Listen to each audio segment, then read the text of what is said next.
नमस्कार भक्तों, आप सभी का मेरे चैनल में स्वागत है। आप सभी को मेरी तरफ से जय श्री कृष्णा। आज हम सुनेंगे अधिक मास की संकष्टी चतुर्थी की व्रत कथा। तो इसको सुनने से पहले हम थोड़ा सा इसकी विधि जान लेते हैं। आज के दिन अधिक मास में कोई भी पूजा पाठ का हमें बहुत अधिक फल मिलता है। इसी प्रकार कृष्ण पक्ष की यह चतुर्थी का भी हमें बहुत फल मिलता है। सारे संकटों का हरण करने वाली यह भगवान चतुर्थी भगवान चौथ विनायक हमारी सारी मनोकामनाएं पूर्ण करते हैं। इस दिन माता बहनें अपने सुहाग, भाई बहन, अपने लिए, घर परिवार के लिए धन धान सबकी प्रार्थना माता चौथ और भगवान गणेश जी से करते हैं और वह पूरी भी करते हैं। इसका फल हमें चौगुना मिलता है क्योंकि यह अधिक मास में आई हुई है। तो चलिए हम शुरू करते हैं अधिक मास की संकष्टी चतुर्थी की व्रत कथा। एक बार भगवान वेद व्यास जी घूमते हुए जब पांडवों का वनवास काल चल रहा था तो उनकी झोपड़ी में गए। सभी पांडवों ने और द्रौपदी ने उनका स्वागत किया।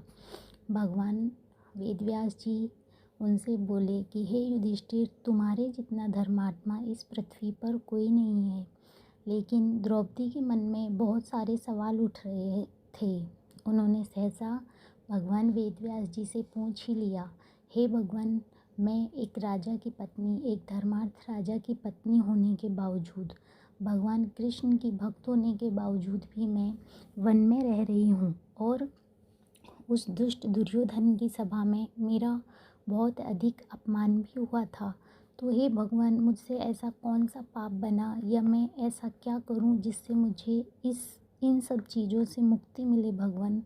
तब भगवान वेद व्यास जी बोले कि हे द्रौपदी, तुमने ऐसा कोई पाप नहीं किया, लेकिन मैं तुम्हें इस कष्ट से दूर होने का एक उपाय बता सकता हूँ। ये सारा वार्तालाप सुनकर युधिष्ठिर जी बोले और युधिष्ठिर के साथ में भीमसेन, अर्जुन, नकुल, सहदेव पांचों भाई एक साथ बोले, हे भगवान, कृपा करके हम पर यह उपकार करें और हमें बताएं। तो भगवान वेद व्यास जी युधिष्ठिर के साथ उनके चारों भाई और द्रौपदी को इस व्रत का विधान बताने चले। उन्होंने कहा, हे युधिष्ठिर, प्राचीन काल में एक बार एक अग्रसेन नाम का राजा था और उसकी पत्नी रत्नावली थी। वह बहुत सद्गुणी और चरित्रवान स्त्री थी। वह अपने राज्य में खूब अच्छे से रह रहे थे। तो एक दिन उन्होंने क्या किया, भगवान गणेश जी की पूजा करी और इस प्रकार वह हर चौथ को पूजा करते। उनका राज फलता फूलता और खूब बढ़ता। अग्रसेन की पूरे आसपास में खूब प्रशंसा होती। पूरी प्रजा अग्रसेन से संतुष्ट थी और सब राजा से खूब प्रसन्न भी थे। एक दिन राजा शिकार करते हुए जंगल में गए और वहां जाकर देखा कि कुछ नाग कन्याएं भगवान गणेश जी की पूजा कर रही हैं और विधिवत लाल कपड़े पहनकर, लाल पुष्प अर्पित कर कर, चावल, जल, पंचामृत से भगवान गणेश जी को स्नान कराकर पूजा कर रही हैं। तो राजा अग्रसेन ने जाकर उन नाग कन्याओं से पूछा कि हे देवी, तुम यह क्या कर रही हो एवं किसका पूजन कर रही हो और किस लिए कर रहे हो? कृपया करके मुझे इसका विधान बताएं। तो नाग कन्याओं ने राजा को बताया कि हे राजन, ये हम आज अधिक मास, पुरुषोत्तम मास, या इसे हम मल मास भी बोलते हैं, इसमें कृष्ण पक्ष की चतुर्थी पर संकष्टी गणेश चतुर्थी का व्रत कर रहे हैं। हम सुबह सूर्योदय स्नान आदि करके, लाल वस्त्र धारण करके, भगवान गणेश जी को पंचामृत से स्नान करा के इनको 15 लड्डू बनाए, लाल पुष्प अर्पित किए और इस प्रकार हम हमारे मन में सारे मनोरथों को रखकर इस व्रत को करते हैं। और माँ पार्वती का भी इस दिन हम पूजन करते हैं तो हमारी सारी मनोकामनाएं पूर्ण होती हैं। हमारी खोई हुई चीज़ें हमें प्राप्त होती हैं। जिनके संतान नहीं है उनको संतान मिलती है। कुंवारी कन्याओं को सुयोग वर मिलते हैं। राजा को खोया हुआ राज मिलता है। निर्धन को धन मिलता है। पापी को धर्म मिलता है। जैसा मनोरथ रखते हैं, हमारा सारा मनोरथ इस दिन की हुई पूजा से भगवान गणेश जी और माँ पार्वती पूर्ण करती हैं। राजा ने वहीं उनके सामने निश्चय किया कि अब हर वर्ष मैं भी इस व्रत को यूं ही करूँगा। ऐसे करते राजा ने आकर अपनी सारी यह नाग कन्याओं से हुई वार्तालाप और विधि रानी रत्नावली को बताई। रानी रत्नावली और राजा इसी प्रकार पूजा करने लगे।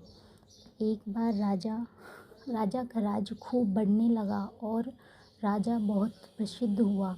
राजा अपने धन, राज्य और प्रसिद्धता को लेकर अहम में आ गया और भगवान गणेश जी के इस व्रत को करना भूल गया। इस प्रकार राजा के ऊपर किन्हीं शत्रुओं ने आक्रमण कर राजा से उसका राज्य छीन लिया। सगे संबंधी सब राजा से दूर हो गए। केवल राजा और रानी रत्नावली ही बचे। उनसे सब छिन जाने पर वह वन में रहने लगे। एक दिन वन में भ्रमण करते हुए रानी रत्नावली को एक कांटा चुभ गया तो राजा को बहुत दुख हुआ और वह मन ही मन चिंतन करने लगा कि हे भगवान, मुझसे ऐसा क्या पाप हुआ जो मुझे इतने घोर संकट भोगने पड़ रहे हैं। राजा को वन में भ्रमण करते करते भगवान मार्कंडेय ऋषि दिखे। धीरे धीरे राजा और रानी उनके पास चलकर गए और उनको प्रणाम किया। उनसे प्रणाम कर राजा ने पूछा, हे भगवान, आप सर्वज्ञ हैं, आप सब जानते हैं, कृपया कर मुझे बताइए, मुझे मेरे किस दोष का यह फल मिल रहा है। तो भगवान मार्कंडेय ऋषि बोलते हैं, हे राजन, तुम सही कह रहे हो। तुमने ऐसा कोई पाप नहीं किया, ना ही तुमने कोई ऐसा अधर्म किया, लेकिन तुम एक बहुत बड़ी बात भूल गए हो जो तुम्हें अब तक इतने घोर संकट भोगने पर भी नहीं याद आ रही है। हे राजन, तुम जब अपने राज्य में रह रहे थे, धर्मार्थ भी थे, पुण्य भी करते थे, उस वक्त जब तुम शिकार करने गए तुम्हारे जंगल में, तो तुमने नाग कन्याओं के सामने जो प्रण किया संकष्टी चतुर्थी का व्रत करने का, वह तुम भूल गए। हे राजन, तुम उसको भूलने की ही तुम्हें ये सज़ा मिली है और तुम भगवान गणेश जी का पुनः स्मरण कर पुनः दोनों पति पत्नी इस प्रकार करो जैसे तुमने पहले किया, जो विधि तुम्हें नाग कन्याओं ने बताई। राजा ने भगवान मार्कंडेय ऋषि के सामने नतमस्तक होकर कहा, हे भगवान, आपका कोटि कोटि धन्यवाद। मैं लोभ और मद में आकर सब कुछ भूल गया था।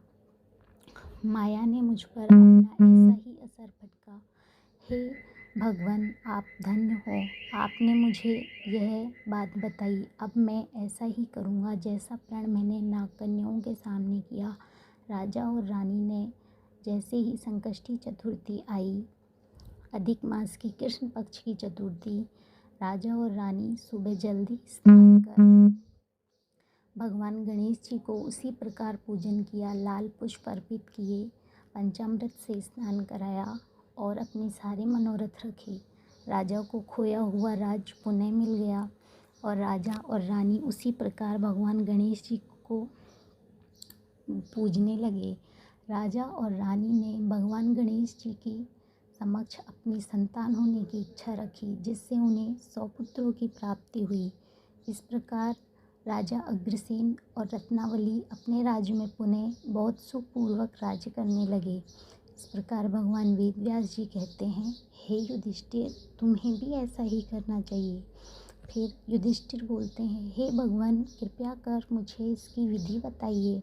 तब भगवान वेदव्यास जी अपनी श्रीमुख से उन्हें यह विधि बताने लगे, हे युधिष्ठिर, तुम धर्मार्थ हो, तुम भगवान कृष्ण के प्रिय हो, लेकिन फिर भी प्रेमवश अगर तुमने पूछा है तो मैं तुम्हें बताता हूँ।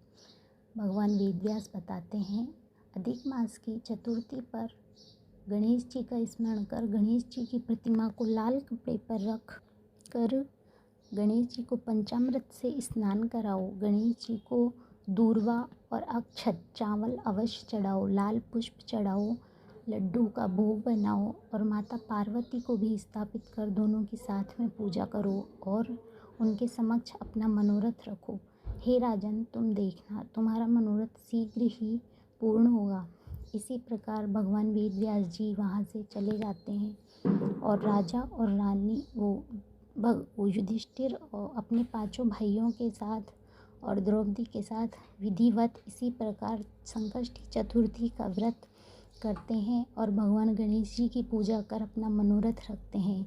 युधिष्ठिर यह व्रत करके अपने सामने खड़े बलशाली शत्रु दुर्योधन, पितामह भीष्म जैसे शक्तिशालियों को हरा कर अपना सारा खोया हुआ राज्य पुनः प्राप्त कर लेते हैं। भगवान गणेश जी और माता पार्वती इस दिन किए हुए व्रत का हमें बहुत बड़ा फल देते हैं। तो इस व्रत को जिनके संतान नहीं है वो माता बहनें कर सकती हैं, कुंवारी कन्याएं करती हैं। सुयोग वर मिलता है, धन धान ऐश्वर्य मिलता है, भक्ति मिलती है और इससे हमारे पुण्यों में बहुत अधिक वृद्धि होती है। आप सभी भक्तों को अब अपने हाथ जोड़कर माता पार्वती और भगवान गणेश जी के श्री चरणों में प्रणाम कर उन्हें धन्यवाद करिए और अपना मनोरथ रखिए। वह आपका मनोरथ शीघ्र ही पूर्ण करेंगे। धन्यवाद। प्लीज़ मेरे चैनल को लाइक, शेयर और सब्सक्राइब ज़रूर करिए, जिससे मैं और मेहनत करके आपके सामने और अच्छी अच्छी कथाएं लेके आऊँ। धन्यवाद। जय भगवान विनायक की।